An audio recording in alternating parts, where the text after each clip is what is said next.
Ouais, tu peux faire des zooms sur ton écran pour nous montrer. Ah bah ouais, Comme là ça, c'est pas c'est mal. mieux. Ouais, c'est vachement Ah, bien. ok.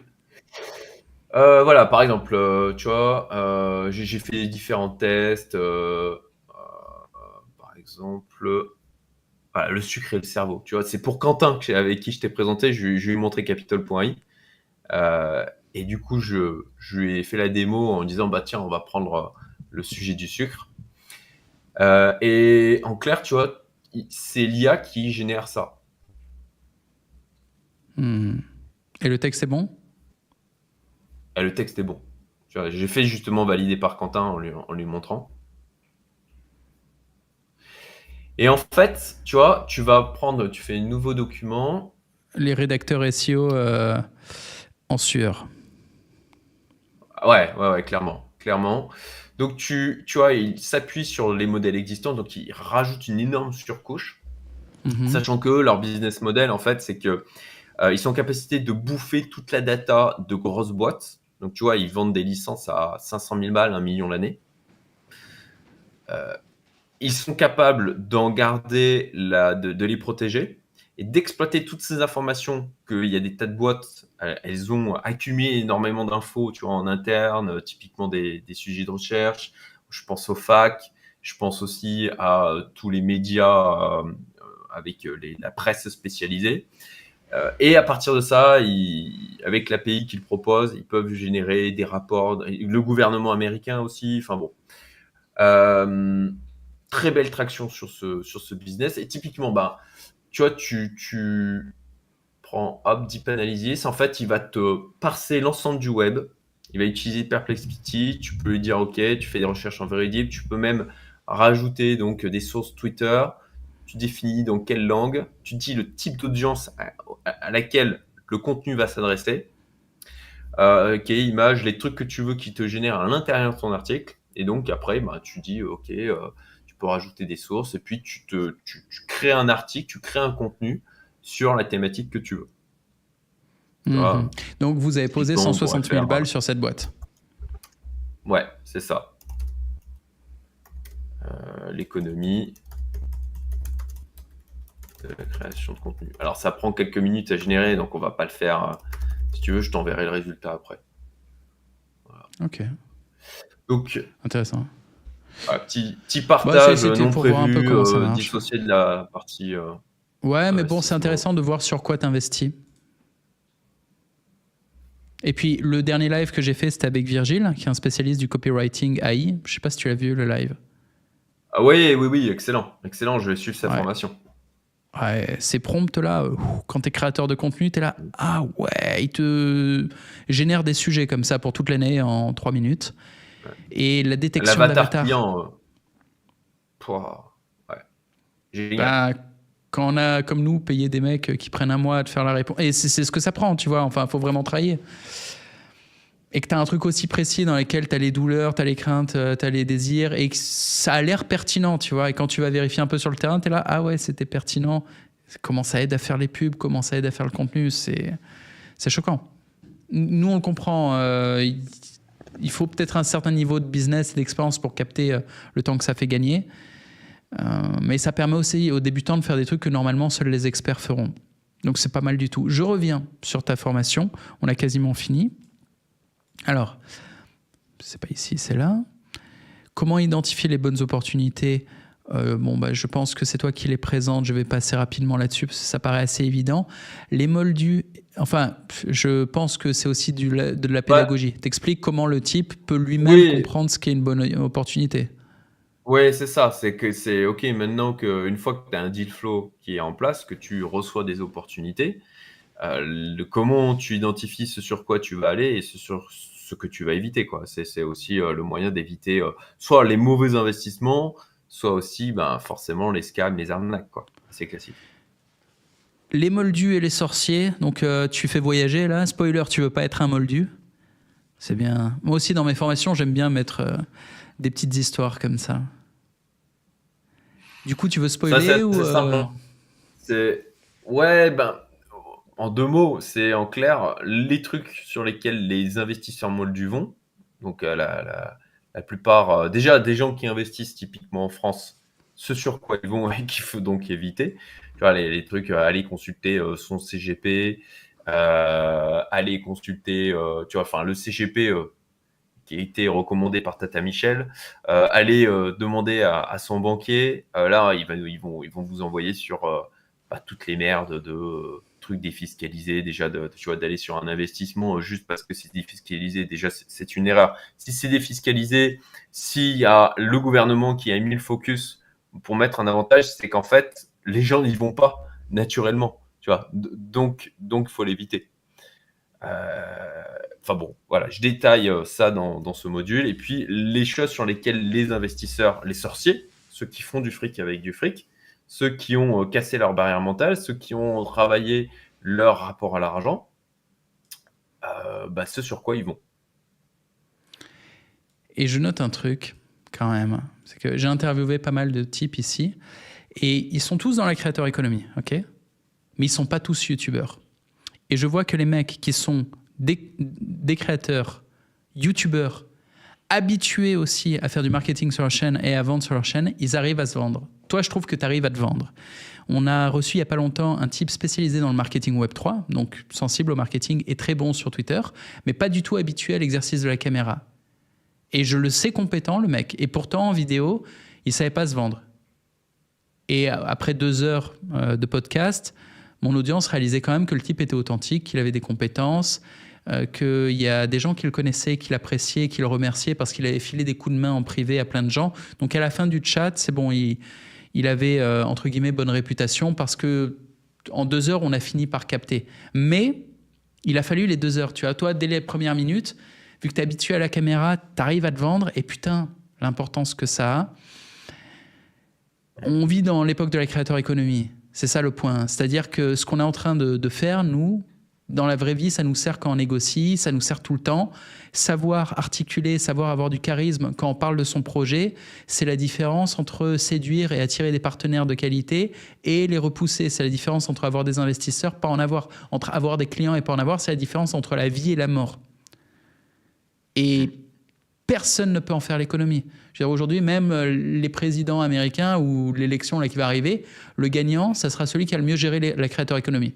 C'est celui qui a développé le plus de charisme face caméra dans un mécanisme de créateur économie, donc dans un mécanisme d'authenticité, pas sur les plateaux télé, pas là où c'est scripté. Non, en impro, comme ça, tu vois, comme une discussion fluide où on passe d'un sujet à l'autre et où il y a ta femme qui t'interrompt et tout. Tu vois, le truc réel, c'est ça qui marche aujourd'hui. Et Trump, il est populaire aujourd'hui parce qu'il maîtrise ça. Et Kamala en face, qui a refusé toutes les interviews authentiques et qui veut pas aller chez Joe Rogan, mais qui fait que des trucs sur les plateaux télé, elle se fait détruire online. Eh ben, la réalité, c'est qu'elle se fait détruire dans la rue aussi. Et dans les scrutins, si elle se fait pas détruire, bon, ça sera juste une preuve que c'est truqué au-delà du trucable. Mais là, si elle gagne, je serais en mode « Ah ouais, il truque à ce point. » J'ai regardé des micro-trottoirs, tout le monde lui crache à la gueule. Mais bon, je reviens à mon point. C'est une compétence indispensable que tu as développée aussi. Le fait de savoir vendre ton projet. Tu vois, là, tu me parles de ton truc, ça donne envie. Et putain, c'est important. Dans le chat, n'en faites pas l'économie. Hein. Bref, les moldus et les sorciers, Merci tu veux pour être ton un compliment. sorcier. Mais je t'en prie, Déjà. je t'en prie. Et je souligne aussi que je regarde scrupuleusement les vidéos où justement tu décortiques les interventions de youtubeurs, l'intervention de Trump. J'ai adoré aussi ce que tu évoquais, à quel point il est à l'aise, effectivement, en direct, à quel point il amène, tu vois, la finesse avec laquelle il amène ces sujets.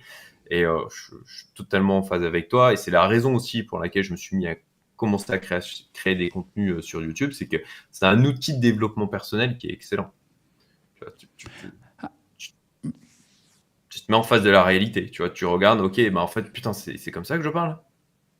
C'est la gueule que j'ai.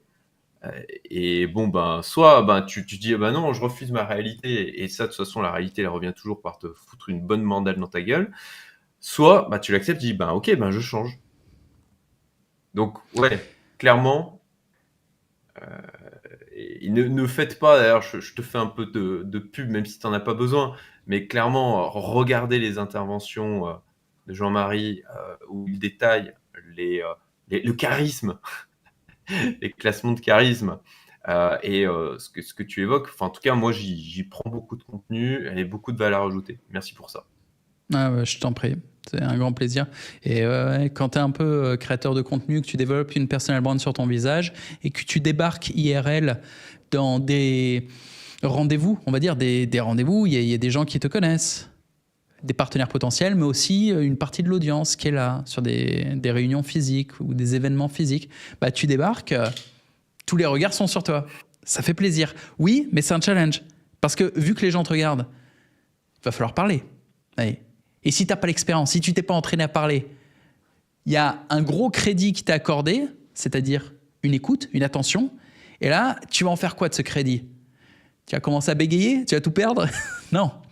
Quand tu vas faire ton intro, ton ouverture, ta première ligne, bam, faut envoyer une punchline, faut envoyer un truc qui set up l'atmosphère dès le début, qui fasse rire tout le monde pour que tout le monde tende l'oreille et qu'on se dise je veux pas rater la suivante, que tu surprennes.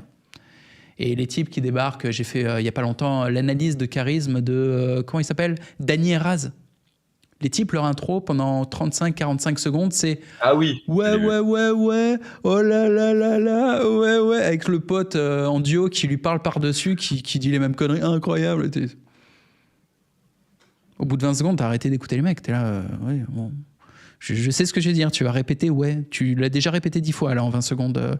Et le type répète, il est là, ouais, il répète, c'est ça, ouais, c'est ce que j'avais prévu. Je t'écouterai plus jamais en fait. Et c'est évident. On n'aime pas la prédictibilité. Et d'ailleurs, les films hollywoodiens sont très très forts parce qu'ils sont tous basés sur le même scénario. Donc quand tu es du métier, tu arrives à prédire la fin juste en voyant le début. Tu sais, il y a des archétypes de script. Et pourtant, c'est fait avec assez de subtilité pour que le connard moyen qui regarde ça, il est là, hein? Oh putain, t'as vu? Elle a trompé son mec. Bah ouais, c'est comme les 1000 films qui ont été faits avant où t'as le même schéma où elle trompe son mec. Et lui, c'était le tueur. Ah bah ouais, comme... Et ça passe, en fait. Le pire, c'est que ça passe. Mais dans la vraie vie, ces mécanismes vus et revus passe pour interagir avec des esclaves, mais dès que tu veux vraiment discuter avec des gens smart, déjà ça passe pas, et ça passe dans une certaine limite. C'est-à-dire que quand il n'y a pas de script, tous ces gens qui ont eu des scripts vus et revus dans la bouche, des scripts écrits par d'autres, genre Kev Adams, tu vois, c'est un type qui a répété des scripts qui étaient sur des mécaniques vues et revues. C'était du très très classique. Bon bah lui, quand il part en improvisation avec ce formatage en tête, et il a un charisme négatif, il se fait humilier. Dès qu'il est en improvisation sur des plateaux de podcast, ça se passe mal. Quand il est à table avec des amis, je pense qu'à un moment, tu vois, les gens ils sont là, ouais, ils tournent la tête de l'autre côté quand ils parlent. Je sais pas ce que ça donne, hein, les repas avec son équipe, les repas avec des potes et tout ça. Moi, je sais que je suis en bout de table, je suis le boss. Partout où je vais, ça peut paraître arrogant de dire ça, mais ma place en bout de table elle est toujours là. Et parce que j'ai bossé le truc, en fait. Et c'est important d'avoir une image publique qui est quand même alignée avec son image dans la vie. Et pour ça, c'est du boulot. Et YouTube est quand même un putain de bon outil. Hein. C'est très difficile d'improviser sur YouTube et d'avoir du succès là-dessus sans vraiment avoir du charisme. Tu vois, normalement, quand tu fais des lives en impro et qui fonctionnent, que tu as quelques milliers de personnes qui les écoutent, dans la vraie vie, ça marche aussi. Alors que les vidéos scriptées, pas toujours. Les vidéos scriptées, tu crois que, mais non, ça marche pas. Enfin bref. Bah, surtout aujourd'hui, hein, je pense que tu vois, les gens ont besoin d'authenticité. Tout est tellement fake de partout. Bon, on va pas rentrer dans ces débats politiques stériles de toute manière, mais ouais, je comprends ton point. Mais c'est pas plus mal. On arrive à une sorte de maturité de la creator economy, une maturité du business internet. Et c'est plutôt cool, faut s'en réjouir. L'ère de l'authenticité, putain, elle fait du bien en fait. Elle fait beaucoup de bien. Et on finit ta format avec le « et maintenant ». Bah, du coup, je clique dessus. J'imagine c'est une vidéo. J'ai vu que c'est que des vidéos que tu as fait, donc cool. Du contenu sur lequel tu fais des efforts. Et maintenant, j'imagine, t'invites à passer à l'action ou c'est quoi ? Et maintenant, bah écoute, concrètement, hein, je te l'avais dit, hein, sur Bonsaï, effectivement, c'est une grosse introduction. Mais après, bah, c'est les possibilités que les gens ont, c'est ok, bah, soit tu te dis, comme la plupart des gens, malheureusement, ah, c'est super intéressant, faudrait que je m'y mette, et puis tu fous rien, il n'y a rien qui change. Soit tu te mets à appliquer ce que je mets et ce que j'explique dans mes vidéos, ce qui est totalement faisable, hein. Moi-même, c'est comme ça que je suis devenu investisseur à plein temps. Soit, bah, bien sûr, tu as la possibilité d'accélérer, et c'est là où je redirige, moi, et où je parle de mon programme Fast Track Investor. La question, c'est pour suivre tout ça et en tirer profit, il faut avoir combien investir minimum et il faut avoir combien de temps par semaine? Alors pour moi, ça, c'est des notions qui, de toute manière, même pour l'étudiant, typiquement, tu vois, les gens qui sont dans mon Fast Track Investor, je leur dis, mais donnez mon contenu à bouffer à vos frères, à vos sœurs, à vos enfants. Le plus tôt possible, on comprend en fin de compte ce que l'on peut faire avec l'investissement.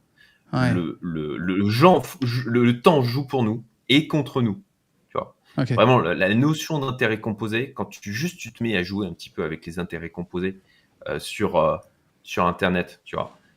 Moi, j'ai un objectif de patrimoine de 100 millions pour 60 ans. Bon, j'ai des stratégies aujourd'hui qui sont déployées et j'ai plusieurs stratégies qui ont le potentiel logique, mathématique de m'amener à cette target par le jeu des intérêts composés. C'est purement mathématique, tu vois. Hmm. Et une fois que tu as pigé ça, vraiment, tu commences à 20 ans. Enfin, tu peux être.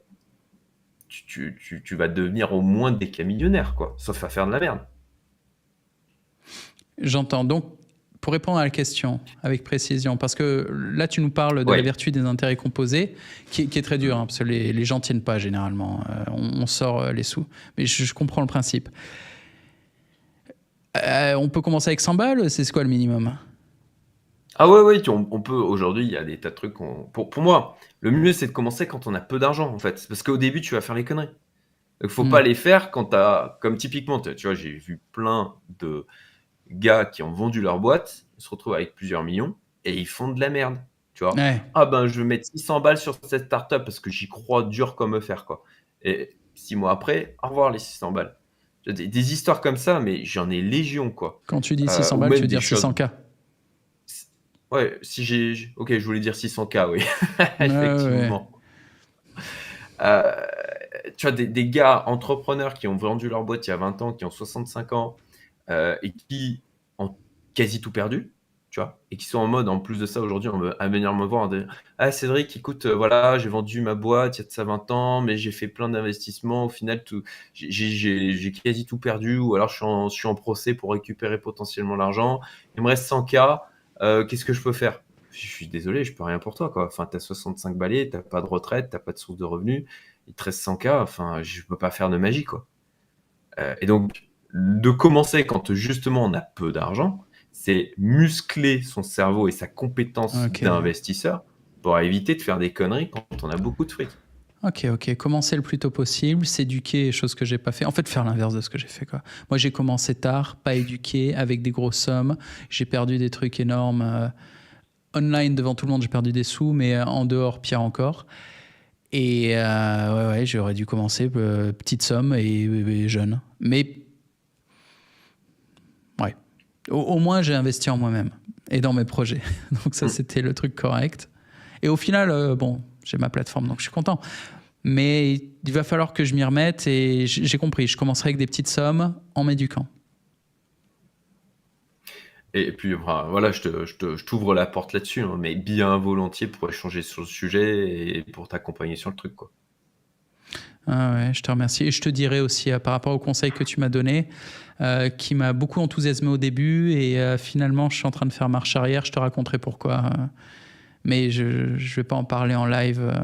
J'attends d'avoir une vraie stratégie avant de partager ma stratégie de levée de fonds sur Bonsaï. Volontiers, quand tu veux. Mais ouais, je ne veux pas faire le singe. J'ai fait le singe en investissement. J'ai eu tort. Je ne vais pas faire le singe en levée de fonds. Font ça depuis longtemps, plus malin, parce qu'ils viennent découvrir plein de connaissances d'un seul coup, et je sais pas, c'est l'effet Dunning-Kruger, c'est comme ça que ça s'appelle. Et ils sont sur la montagne de la stupidité. Ils se croient beaucoup plus compétents qu'ils ne sont réellement. Mais Typiquement, dans j'ai la vécu là-haut, crypto, moi. Je connais bien. C'est mon environnement d'investisseur. Je suis là, moi. Je suis voilà. planqué, je suis allongé là-dessus. Et donc, il faut passer par la vallée de l'humilité, où ben, tu redescends de cette montagne de la stupidité. Là, tu te rends compte, d'accord, en fait, je ne sais rien, Et du coup, c'est là où et je suis tu te maintenant. formes. Pardon? Ouais, ok. Oui, c'est Du coup, ça. C'est ça. mais ça décrit les étapes psychologiques par lesquelles l'audience me voit passer depuis des années. Donc là, je suis dans la vallée de la honte, ok. Et j'attends d'avoir le temps de me dire bon, je vais me former du coup. J'ai un fils maintenant, j'ai une famille. J'arrête de faire le con, ok. Être Cool. père, hein, ça change les choses. Ouais, ouais. Non, mais c'est bien en fait que tu me donnes la prochaine étape. Au lieu d'attendre le bon coup, l'opportunité, le machin, ou d'avoir du fric à investir, non. Je comprends que la prochaine étape, c'est des efforts. Les meilleures opportunités, les porteurs de projets, ils n'ont pas envie de bosser avec des guignols. Ils n'ont pas envie de bosser avec les clients des CGP de Tata Michel ou qui vont voir leur banquier. Ils ont envie de bosser avec des gens qui comprennent ce dans quoi ils investissent, qui sont conscients des risques et qui vont pas venir chialer si effectivement les risques en question, parce que oui, ça arrive de perdre de l'argent et c'est normal dans l'investissement. Bah, quand les risques se produisent, qui sont pas en mode ah, mais t'es méchant, c'est ta faute, enfin voilà, qui prennent leurs responsabilités, ils disent ok, bah, je perds de l'argent, c'est pas grave. Il y a d'autres fois où je vais en gagner, je vais rattraper mes pertes, pas de problème. Stratégie.